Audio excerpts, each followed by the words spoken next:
And then, do you like black or camel? I got 2 masks for everybody. Black.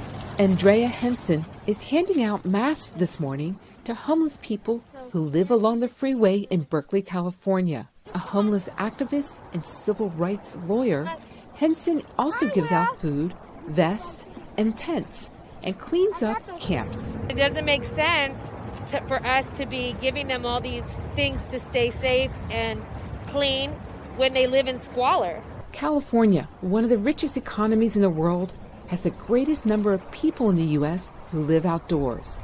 And now it has COVID-19, which threatens to hit the most vulnerable the hardest. Some cities and counties here have placed sick homeless people and those exposed to the virus in hotel rooms. They have rented trailers and opened up convention centers for beds. But many are still outside. This is a different approach than the hotels, helping realistic risk mitigation in this environment where you could have a new tent, stay in your area, self-isolate, get supplies, because it's really hard to get into these hotels, you know. Joe Pendleton lives in his van with his dog Grizz. I think it's definitely a lot safer to isolate in my van than in a big public space with shared air systems.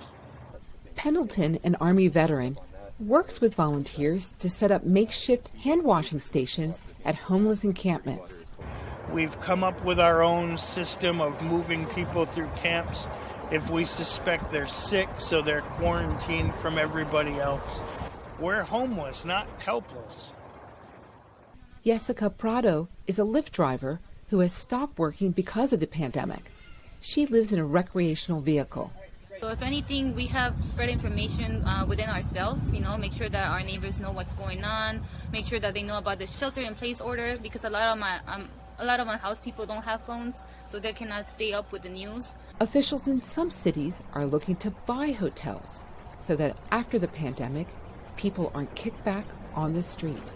Michelle Quinn, VOA News, Berkeley, California.